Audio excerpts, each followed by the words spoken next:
I'm a very firm believer that not every opportunity that comes your way is meant for you. Onder bloed gesê though. I was born in a time where circumstances weren't that great. There were times where I would look at my friends and listen to their conversations about how their parents took them to the beach and how they could go out to the games, and I didn't know that because I wasn't reared in a space like that. And people hear me speak today, and they see me and they see the clothes that I wear and possibly the cars that I drive, and people think, look at this prosperity. Yes. I know what it feels like to walk. Prayer, faithfulness, dedication, hard work, consecration. This one, consecration, I think this is the most hectic one for me, and I had to learn it in a very tough season of my life. Hi everyone, I'm Chelsea. We conduct these interviews for the same reason we do everything else. We simply believe that greatness resides in each and every one of you. But we also understand that the journey to unlocking this greatness can be lonely, whether you've just started or whether you're still busy digging deeper. For that same reason, we've created an online community where we can inspire and encourage one another to be a part of the greatest story ever told, your comeback story. A QR code will pop up on your screen in the left-hand corner. Scan it to join our online community and be a part of something so much bigger. Now onto the interview. Enjoy. Anslin, thank you so much for your time. Thank you for joining us, taking a seat on the couch. Thank you for allowing us to take a peek into your world. Get to know Anslin for maybe not the person we see on stage, maybe not the person we look at through a screen, but getting to know who is Anslin behind his sophisticated self, his talented, very, very bright light in today's world. Who is he exactly? Before we delve deep into who is Anslin, I want to know, how are you doing? Firstly, thank you for having me. Chelsea, it's so beautiful to sit in your presence. I've been watching and I was like, I love presenters who conduct interviews with so much poise and so much grace, and so thank you for having me, and thank you that your energy just makes me feel so comfortable and at home. It's so good to be here. I am good. I'm happy. I'm content. I posted a thing a few days ago, and the caption said "whole," and that's what it is for me right now. I'm fulfilled. I'm unhindered. I'm unobstructed. Wow. And I think a lot of people crave to express themselves like this, especially in a time that we are in. But I have nothing to complain about. I have nothing to rant about. I'm happy for the breath in my lungs. I'm happy for the fact that I can sit here and have this conversation with you. I'm happy that I can be this beam of light that you alluded to in your introduction. So in a nutshell, I'm fantastic. Wow. How are you? That is so good to hear. I'm so grateful to be in that presence. Sometimes we don't always take note of the people around us and how they affect us. We carry certain energy, like you said, and yours is infectious. Even listening to what you are saying, you automatically gave me such a smile. Just to hear how full your cup is. Thank you for sharing that. Absolute pleasure. I also want to know, maybe our viewers would like to know, what prompted you to say yes to this interview, and why are you sitting on this couch today? I get a lot of invitations to do these kind of things, and I don't always say yes to all of them. I'm a very firm believer that not every opportunity that comes your way is meant for you. And so I'm very prayerful about these things, because I believe that whatever we put out in the world will continuously follow us. And so it is always the prayer of my heart that whatever I speak, whatever I do, encourages and uplifts and sort of gives people a stepping stone to either better themselves or to better the situations that they are in. Excuse me. And when I looked at what you guys were doing, it resonated with me, because it told me that it's a platform seeking to inspire. It's a platform that seeks to encourage and uplifts and to give people the tools to propel them to the next season of their lives.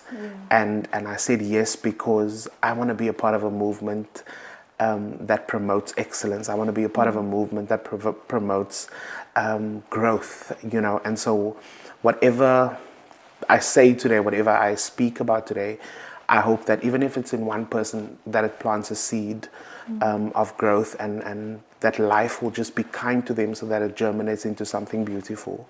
But we have the responsibility to plant these seeds. I think people look at us and they were like, you're an influencer, what are you influencing? This is influence for me. Sitting behind the camera, telling people about the power in them. That for me, I don't care about the brands and the deals and all of those things. I care about a soul that I touch. I care about a heart that I can speak into. I care about a young boy who has faced insurmountable turmoil in his life and that looks at this interview and tells his mother, I can also be like that. That's what I care about. And so we have the power to effect big change. And it doesn't always have to be physical. Sometimes a conversation can change somebody's life. And if a conversation can change somebody's life, it can also save one. And so that's why I said yes. I always want to be a part of a group of people who makes an impact positively.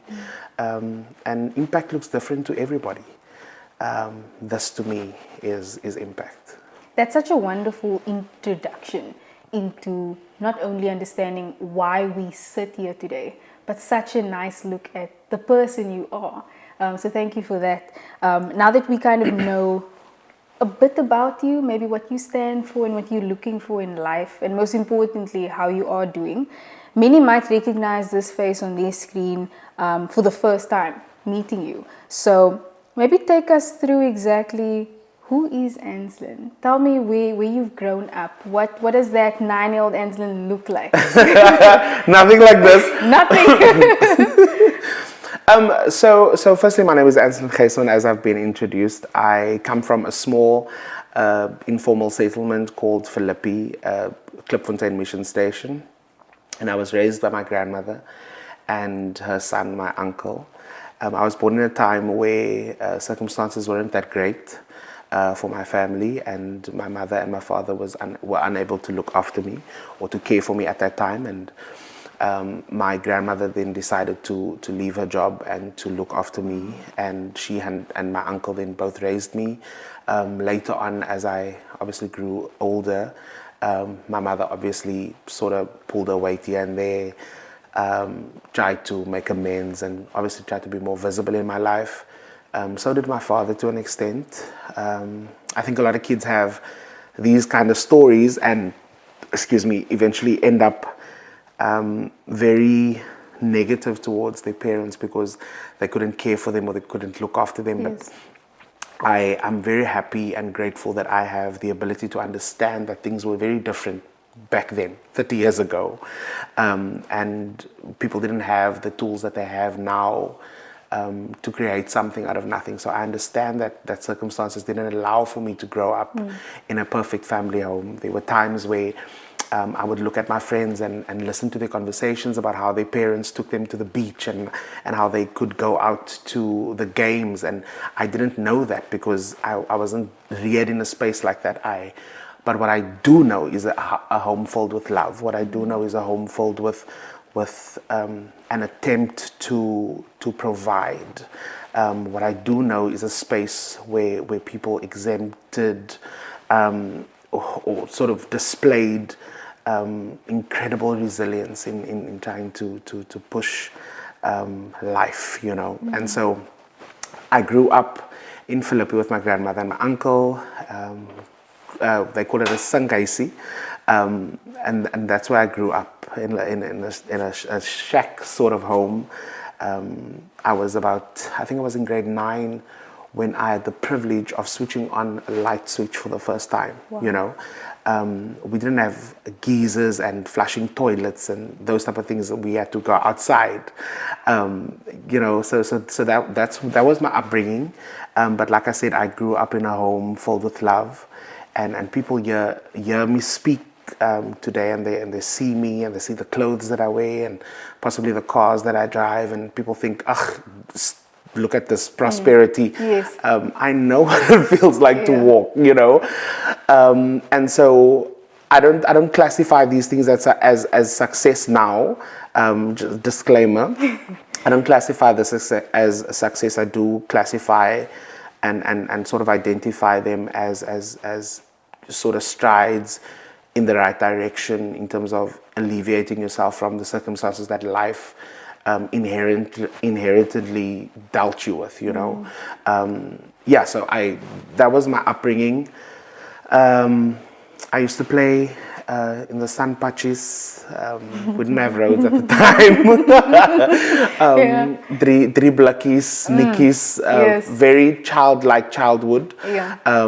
I was very childish in the sense that I wasn't exposed to a lot of the things that our kids are being exposed to now. So when I got to high school and university, I was still very uninformed, you know, very sheltered. But I'm so grateful now. I spoke to somebody the other day and I said, I felt so annoyed with my family, and especially like my parents and my grandmother, because I grew up so sheltered that when it was time for me to experience the things that normal 18-year-olds should have experienced, I didn't know that. And so when I came to university and kids were talking about stuff, I was like, what are you talking about? Like, I don't know that, you know?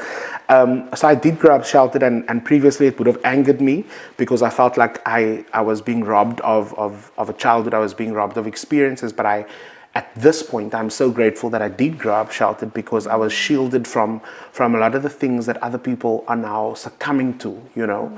And so I thank God that I don't have the alcohol abuse issue. I don't have the exposure to drugs issue. I don't have, like, I'm rooted in the sense that the sheltering from that space led me to see a life free of that. And so it can, and I pray to God that this never happens, but that it can never happen to me. It will never happen to me because I've seen its impact. I've seen its detrimental sort of impact, and I would never want that for myself. So I'm grateful for it now. I'm grateful for that shelter now.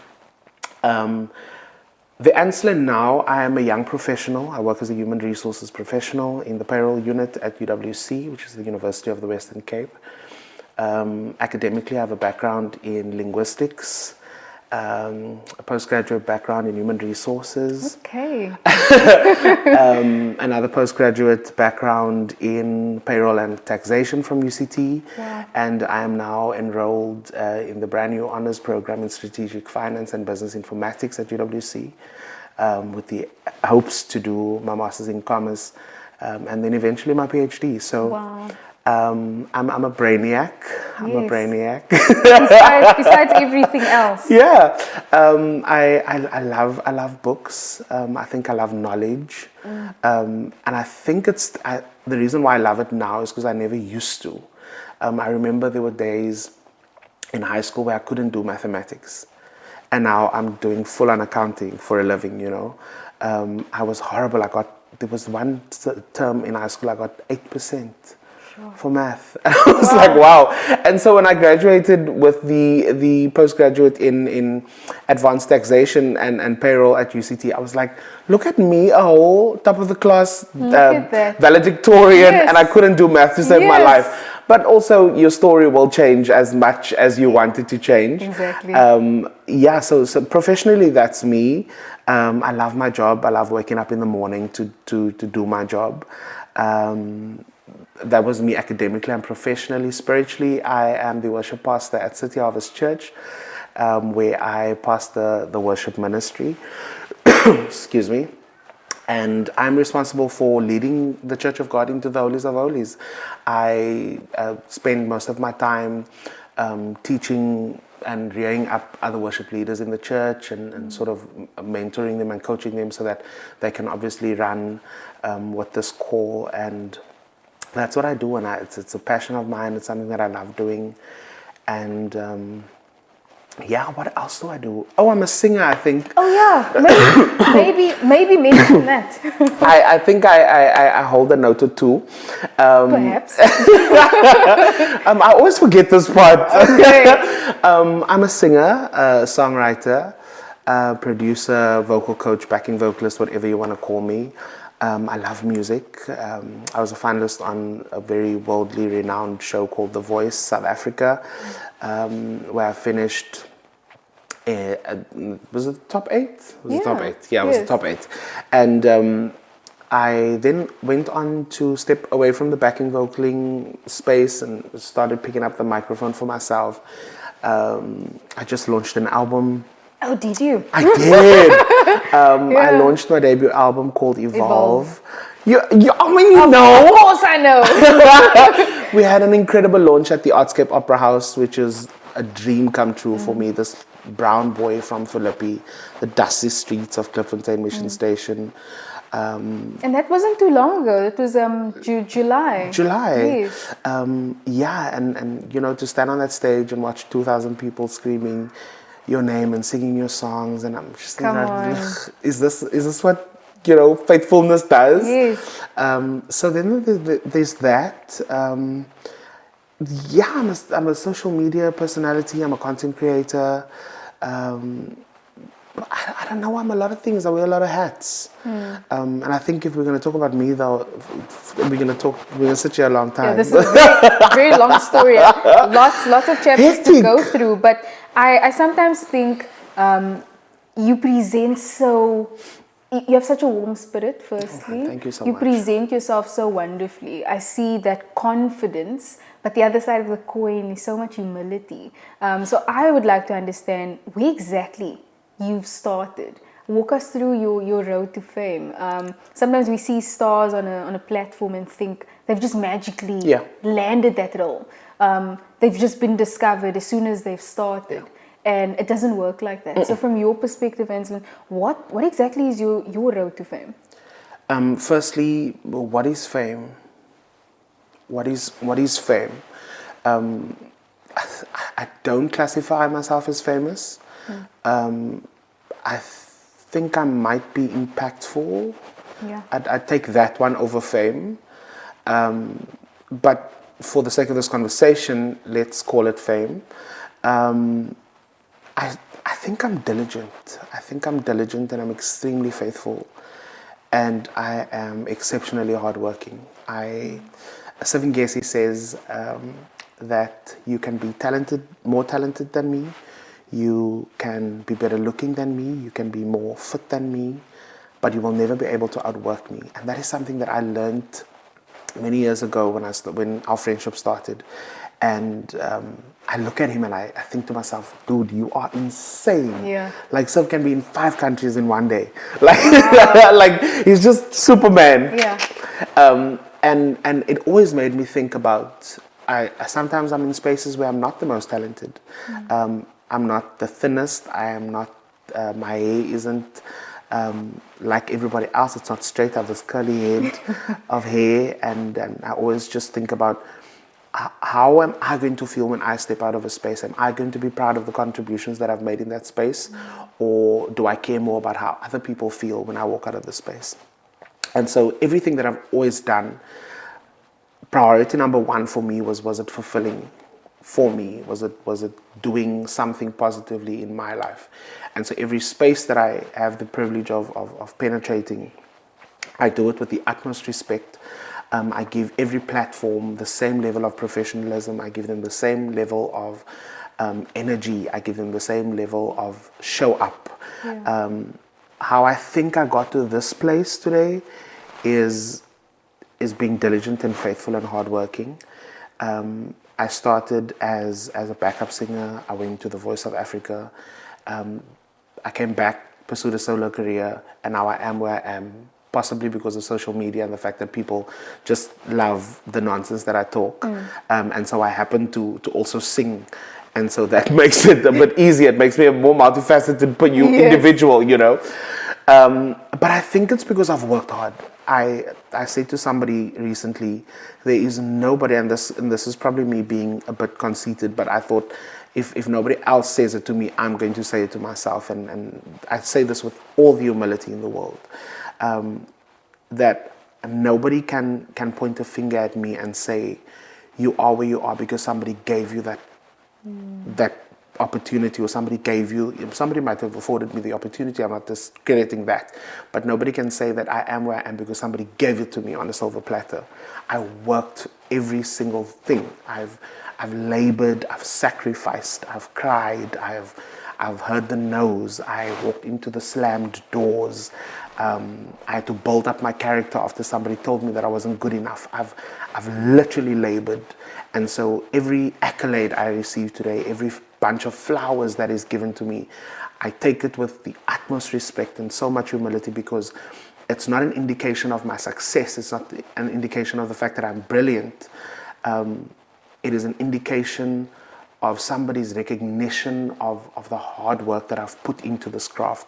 And so when people, my friends in the industry, always ask me, why do you always take pictures with people so much? Like, can't you just walk like everybody else? And I'm like, dude, if these people didn't believe in us, we would have never have been where we are today. And so I take the time. I know my family and friends, they hate driving with me.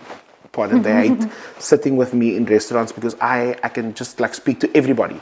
So to answer your question, prayer, faithfulness, dedication, hard work, consecration.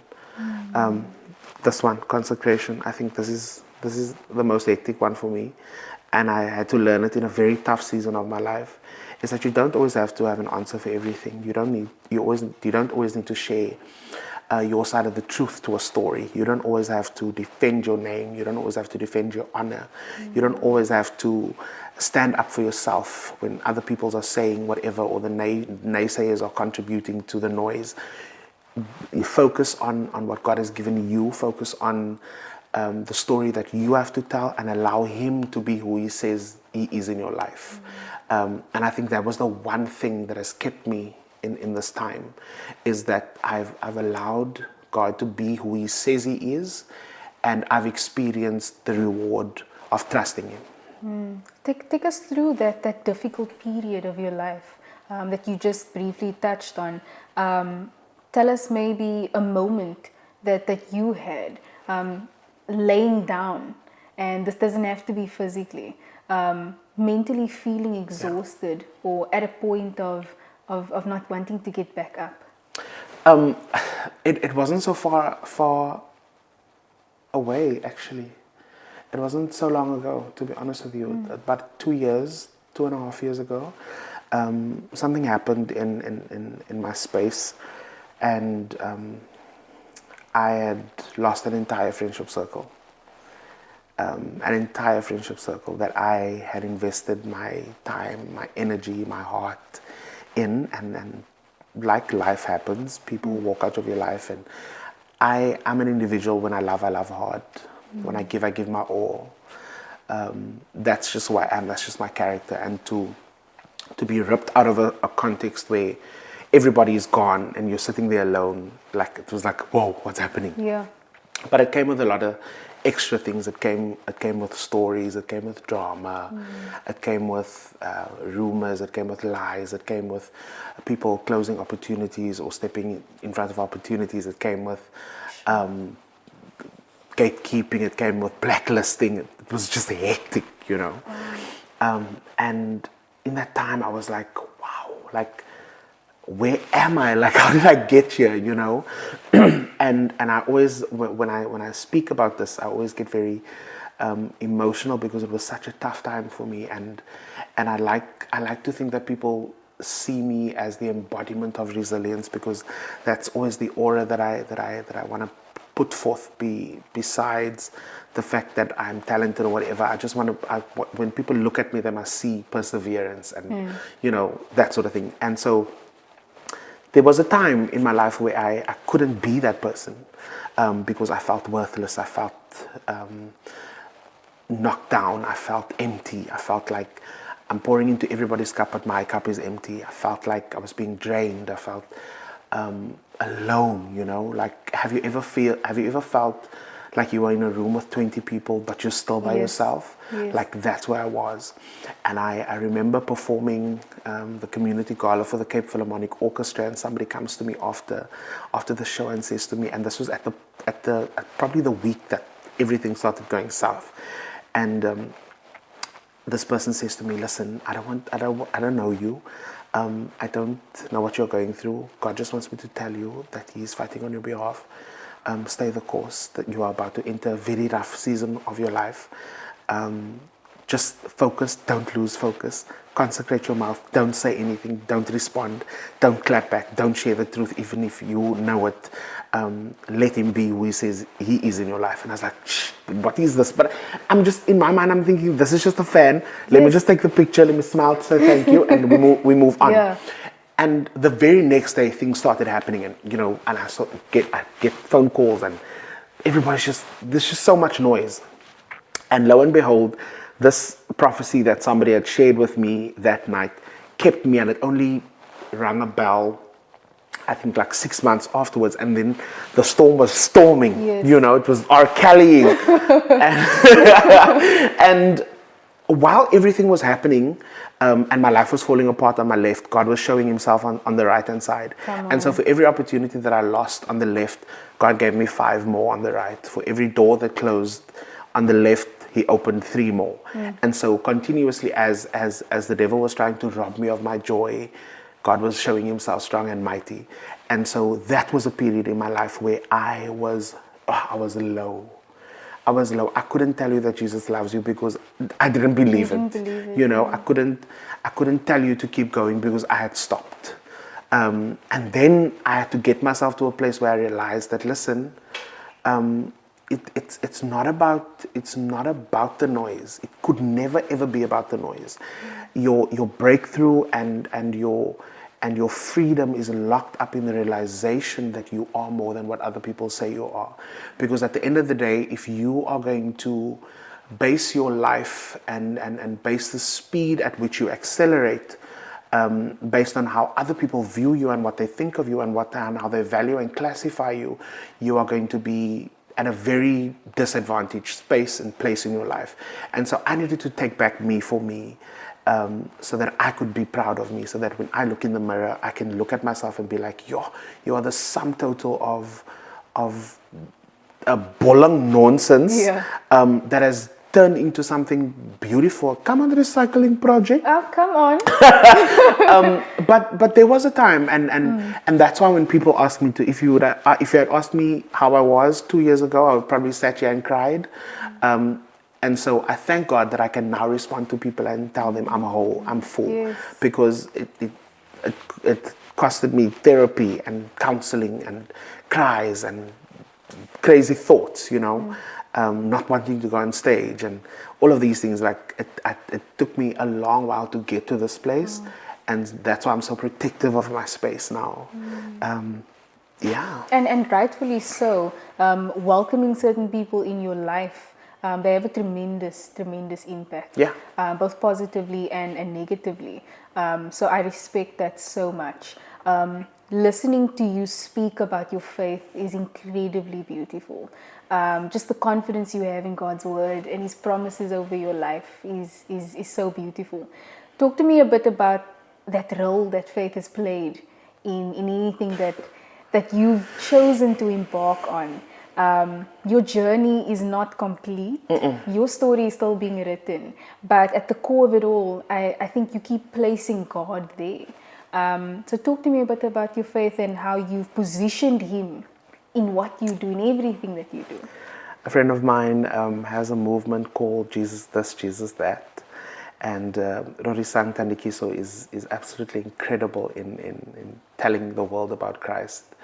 And for a long time, we've considered Christ uncool because it's not a cool message to share with people. To me, when it's the thing that saved my life, I'm going to speak about it. I know it's going to make people uncomfortable, but that's okay. It's fine. It's not about you, it's about me, and how this love and this grace has sustained me and has maintained me. There's a scripture in the Bible that says, I was young and now I'm older, and never have I seen the righteous forsaken, nor his seed begging bread. And I have held on to that scripture for a very, very long time.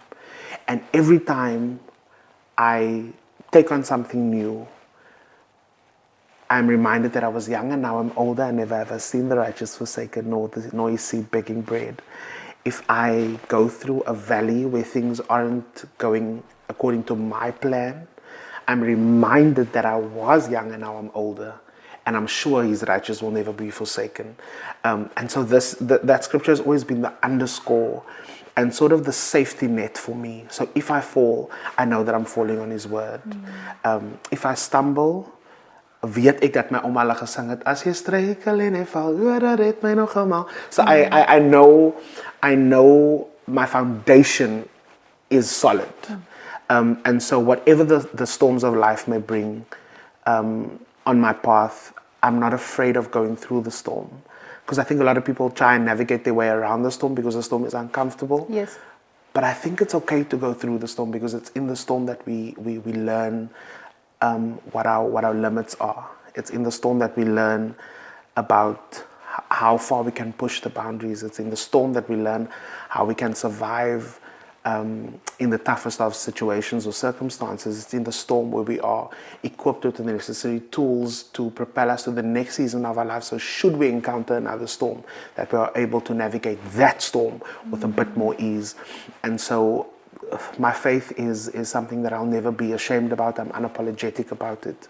Not because I want to rub it in people's faces, but I want to show people the beauty of this God. I want to show people and tell the world and young people about it, because without it I am nothing.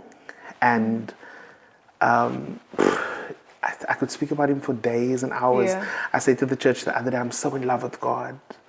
I'm so in love with him. I feel like I was preaching at a conference in the Northern Cape recently, and the pastor's wife comes to me and she stares at me, and I'm like, okay, cool, this is weird, why are you staring at me? And she's like, and she starts crying and she says, I just love how much you love God. And it's something that I struggle to even verbalize, because I don't have the words to comprehend and to verbalize how majestic he is. And so yeah, we can talk about this for hours and hours. No, we can. Just looking at the story that you've told, where you've started, the middle, and then obviously where you are today. Looking back and seeing how far you've come over these years that you've been in front of either the cameras, behind the scenes, or behind backing up any other artist until you've chosen to become one yourself. What's been some of the highlights of that career, looking back? Sure. Or are you in that highlight right now? Everything is a highlight for me. Everything is a highlight. I'm so appreciative of everything. I've learned to appreciate every single opportunity, every platform, every accolade, every bunch of flowers, as I previously stated. The highlight for me, and I shared it with Karen Korkia the other day. I said to her, I had a Karen Korkia moment. She's like, what do you mean? So Karen has this thing where she steps onto a stage, right, to a crowd of 5,000 people, and she doesn't say a word, and they cannot get the crowd silent. So they shout from the moment she enters. They have to wait till the crowd calms down, and then she can sing. And so I've always admired that, and I always tell them, I say, JC Mama, just Rerach Mama Idols. Yes. And so I recently performed the Luther Vandross tribute with Fachri Isaacs in Gqeberha. And Annie had performed, and Austin had performed, and so it was my turn to go on stage, and I stepped out, and the boardwalk in Gqeberha, I could feel the roof lifting. I stepped out on the stage and people shouted and chanted my name, and I saw somebody crying, and I stood on that stage and I felt so full. I felt, I could literally feel myself astral projecting from my body and just doing this, like, well done, son. Like, I'm proud of you. Like, you did that, you know? And so moments like that, when I experienced my Karen moment, that was a highlight for me, because we work hard and we get the music out and we get people to hear us sing, but there's nothing more comforting and more embracing than people receiving it and them reciprocating that energy and that love. And so for me, that was one of my best performances ever. I sang with like everything inside of me. People were standing to their feet the entire performance. And so highlights are questionable in terms of what people consider to be a highlight. A lot of people might think that the biggest stages are the highlights, but it's the moments that make the biggest impact, you know. I think one of the greatest highlights for me at this point would probably be to have been a backing singer for the Grammy-winning B.B. Winans. I was on a South African tour that was extremely special. I think the highlight for me there was the star treatment. Okay. VIP? Listen, I don't need to tell anybody I'm humble. I'm very humble. I will sit on the floor if I need to. I will sleep on the floor if I need to. I'll eat out of a paper plate if I need to. But there's a bougie side of me as well. Okay. And the bougie side of me, the bougie side of me loved the fact that we were being escorted by police, and I loved the beautiful hotels. I loved the fact that they announced that we were on a flight. That was, you know, I was like, is this how Beyonce feels? Of course. Love that for you, girl. Claim it. You know? Claim it. And so that did form part of the highlights. I think the biggest highlight for me in my career was releasing my album. It is a body of work that I'm so proud of. To this day, I struggle to listen to the songs. I don't listen to it on my own because I cry uncontrollably, not because I'm sad, but because I cannot believe that I finally have a product in my hand to prove what a culmination of hard work looks like. It wasn't easy. It was expensive. It was filled with sacrifices and hard work. It made people sick. People had nervous breakdowns working on that album. And so every time I look at it, every time I see people post about it, I am so full because people are receiving the work and the time and the energy and the sacrifices that had gone into that. And so I think Evolve peaks anything that can possibly be considered as a highlight at this point. It is such a full circle moment for me. I remember at the launch, they played a video clip of me when I was a little boy. I think I was about 8 years old, and I was singing this Hillsong jam, and I was dancing and singing, and people were clapping, and it was just like an amazing moment in church. And I looked back and I was like, obviously I tried not to cry because the album launch is also a live recording, so I was like, I'm not going to compromise my voice for this. Yes. But I looked at it and I looked at the screen, and I was so proud of that boy. I was so proud of the knocks that he had taken. I was so proud of the storms that he had faced and endured and survived. And I was proud of the fact that he kept on going against the grain, against the wind, against the current. I was proud of the fact that when the world said no, he said yes. I was proud of the fact that he refused any other opinion but God's opinion about his life. I was emotional, and I was proud of the fact that he finally saw himself the way God sees him. Wow. And so that would, I think, for a long time be the biggest highlight for me. Yeah. Okay. When we compare highlights to lowlights or challenges, so to speak, sometimes it can be difficult for us to look back. But for you, my question is, when it comes to the challenges of being in this industry, I know you have situations where you are so overcome with pressure or living up to certain expectations, especially a man of faith. So talk to us a little bit about that and how you've chosen to face that. Yeah, it's a very easy question for me to answer. I think based on where I am with my faith, you could probably ascertain that I'm immovable. I am a secular singer, but I'm also a gospel singer, and I think that for me was the biggest thing to navigate in terms of how people would receive that. And so music is something very deep, it's very special, it's very deliberate, right? And so when we sing a certain song, we sort of envisage to invoke a certain reaction or response. And so because I know I sing secular music, I'm going to sing music that uplifts and encourages and speaks about experiences. I'm not going to sing music that is promiscuous and invokes sex appeal and those type of things, because that's not the message that I want to bring across. That's not the story that I want to tell. Oh. And so because I've already made the decision in terms of what I want to sing in the secular space, I'm not compromising the message that I'm giving in the gospel space. Because it's very important that people feed the correct message to the consumer. In terms of navigating these spaces, I don't have any issues. I know who I am. That's not going to change.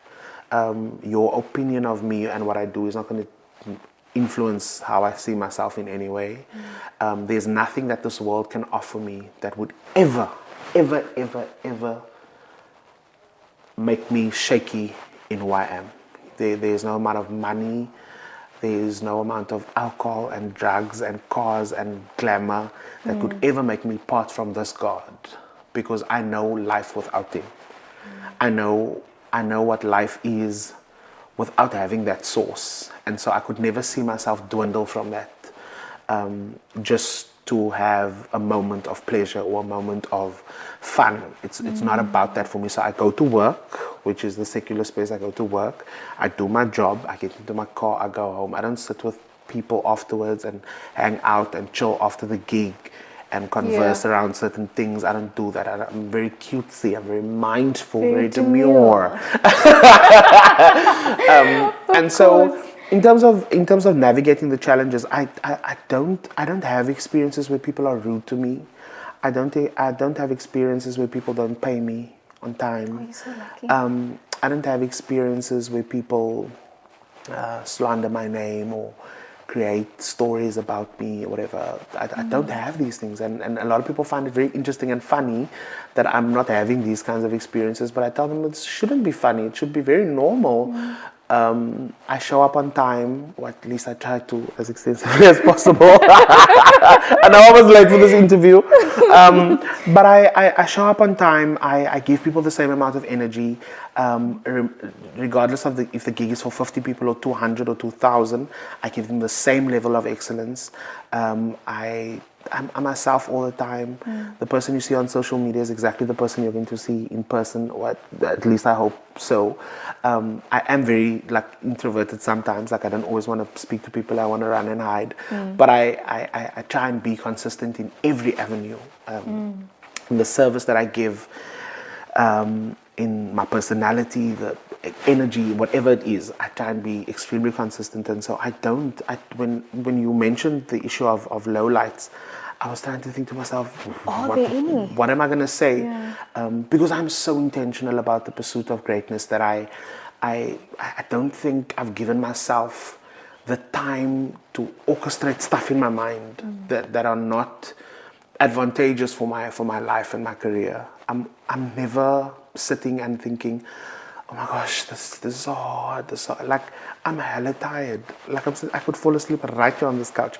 But it's a small sacrifice that I pay to ensure that I can be the best version of myself and that I can be proud of the man that I'm becoming. I'm standing on the brink of 30, and I think I've done okay for myself to this point.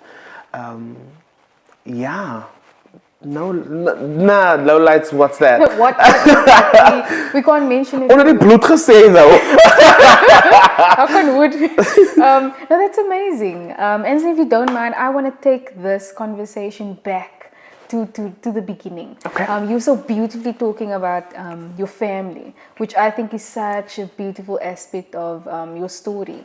So just looking at the theme of family, and even if it's not family, your very close circle, which I can tell it's very, very close-knit. The people who you allow into your space, whether that be professionally or whether that be at home, who do you feel God has placed in your life or put on your path to get to where you are today? I have a friend, I call her Bestie. off the reel I saw on Instagram. Hey, bestie, how you doing, bestie? I'm just checking in with you, bestie. Her name's Bonnie. Bonnie is a friend that I met through other friends, and I met Bonnie at a time where things went haywire, like literally haywire. And she said to me, "Listen, whatever it is, I don't care what people are saying. We're gonna pray you through, and we are going to handle this, take this day by day, and we are going to see how we're gonna move from this point to the next." And Bonnie's been a constant. Bonnie has been such a, and I'm not taking away anything from the other people who I feel are very instrumental. I have a very small circle, but I also have a very big circle. And so it would be remiss of me to obviously not say that they are all incredible. But Bonnie has really been a light in my life. I can call her any day to pray about anything. I can call her if I want to laugh about something. In fact, when you got me from the parking, I was talking to her because we haven't been speaking to each other because she's in accounting too, and it's month end for her at this point. So she's going through the most at work. But I mean, she's literally the one I call on for anything. I tell her, listen, something happened at work. I don't know what this is. People are being very shaky. She'd be like, it's fine, friend. It's Monday today. Wednesday we start fasting about it, you know? Yeah. And so I thank God that I found a friend that can pray with me, that can laugh with me, that can cry with me, that can celebrate with me, that can celebrate me, and do so wholeheartedly, that can do ministry with me, that can cheer for me when I do a secular gig, you know, like just someone very holistic, and yeah, I think once we find those hidden gems, we should all cling on to them. I mean, we have a type of relationship. There's no expectation. There's no, I require this from you so that I can give you this. It's not that. We love each other, and she calls me a spiritual husband, and we probably would get married sometime. But I love her so much. I love her so much, and so I know she's gonna watch this, obviously. Shout out to Bonnie. Shout out to Bonnie. But I'm so happy that God aligned our paths. I think we're better together. Ons klink verlief hoor. Yeah, I was about to say. Oh, but that's such a special friendship. I can hear just by the way you speak of her. But this year you released such a great peek into where exactly you are right now in this phase of your life, with your album, Evolve. And you so beautifully touched on it earlier. But what about this album feels so different to anything you've decided to embark on before? Walk us through that process of putting it together, and especially emphasis on the name Evolve. Even when I saw it and I saw your post, with the word evolve, and there were about 5 to 6 images of you at the back, and I thought that's exactly what life's about.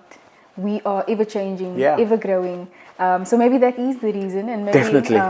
I've summed it up. But talk us through that album. What made you take that step and the name Evolve?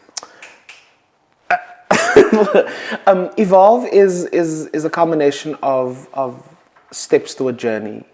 It is a process of understanding point A, point B, point C, point D gets us to point E. It's a concept of serendipity. It's the concept of evolution. I started somewhere. I started out as something, and life had lifed into a full circle that I had now evolved into something that I felt was ready to be birthed.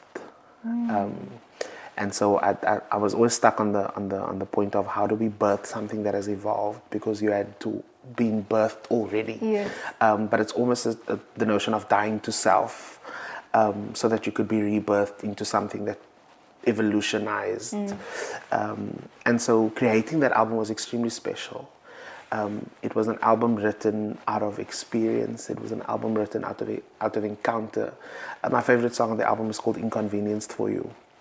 And it's a song I wrote when I realized what my life was without God and what it is with Him now, and knowing Him now the way I do, has me at a place where I am willing to be inconvenienced for Him. And I know it's a very controversial title for a song, but it's literally a song that says, Lord, take everything if I can just have you.